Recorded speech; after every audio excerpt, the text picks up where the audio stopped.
I'm Michelle Khare. Oh my God! This is the kind of chaos that is carefully calculated.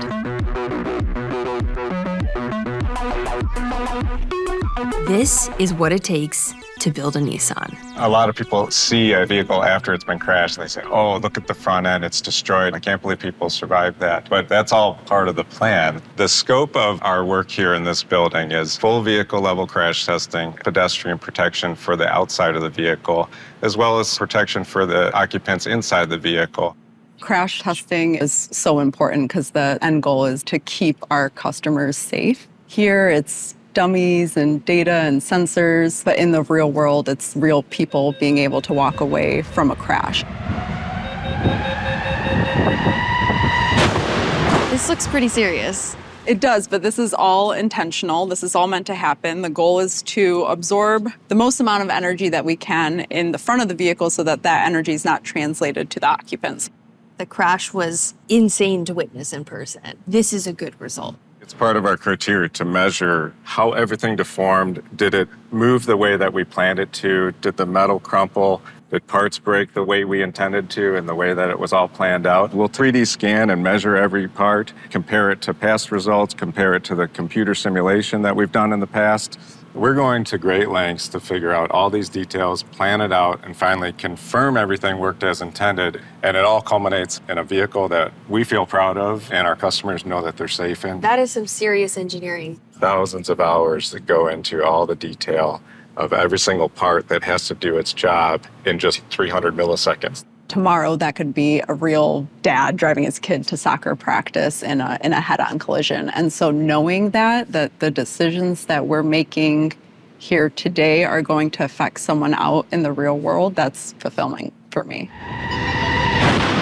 Elizabeth, where are we headed next? You just saw the dummies in live action crash. Now we're headed over to the ATD lab where you'll see where we calibrate and instrument these dummies pre and post test to get them ready. So what does ATD stand for? Anthropomorphic test device. Meaning human-like. Correct. These dummies are so biofidelic, they replicate how a human body would react in an actual crash test. This is where all the ATD magic happens. We are in the dummy and instrumentation lab. It's where we house all of our dummies. It's where we test them, we dress them, we get them ready to go when it's their turn in the crash lane. Kind of what's inside, you can see here's the pressure sensors. It's just kind of a little bags of pressure. If you look down inside the ribs, there's all the instrumentation, different points that we're measuring, head acceleration, neck load, chest deflection. So it's a super high data input device. This one is over 150 channels. In the prior crash tests I've seen before, to the naked human eye, it's like a mannequin. This is a $1 million mannequin. Right. And it'll move just like a human. I mean, you can see the way this one moves is got the shoulder joints that are advanced. Instead of just measuring data at specific points, this one actually moves closer to a human body. So that gives a lot more opportunity for getting multiple points of data. We use all of that data together to make a big picture of what's happening. At the end of the day, this is about saving lives. Exactly. So next we are going over to the pedestrian lab, which is still very much safety, but now we're talking about the people outside the vehicle. So this is a static test lab. We can influence the design in ways that allow the pedestrian to walk away from the crash with minimal injury. What we're getting set up to do here on this Pathfinder is to run a lower leg impact test. The leg form itself has a bunch of sensors, replicates lower leg of a human. We put it on this fixture here and launch it at the front bumper structure of the vehicle at about 25 miles an hour. What is this supposed to simulate in a real life situation? The dummy is launched as if pedestrians being hit kind of broadside, side on the knee. And that's the most common collision scenario between a vehicle and a pedestrian, if you can imagine. After the test, download the data from the leg, check what breaks, what doesn't break, analyze the data to see what level of injury was sustained.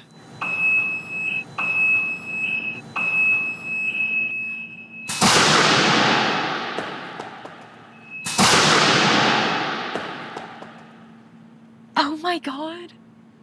That was like a body exploding at the car. So we can look at the data afterwards to determine the impact to the pedestrian. We can assess what level of injury would be sustained. What is the impact to the car? That's the other piece of the puzzle. There's specially designed energy absorbing structures in the front bumper, and the goal is to control the way that the leg intrudes into the bumper structure at the bottom, the center, and the top. We do a lot of development before we actually launching impactors, collecting injury data, making sure there's ways we can mitigate risk for the pedestrian. Where does this test fall in the overall broad spectrum of testing at Nissan? We're just one corner of even just this single lab. Even just within safety testing, when you're designing these vehicles, they go through a series of tests, and we're just a piece of that puzzle. A lot goes into checking these designs that are being developed and making sure that they're safe to put out there on the road.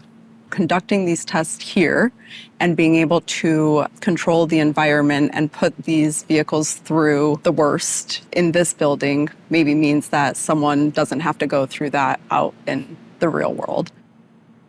The work that y'all are doing here is going to help so many people be able to walk away from these unexpected events.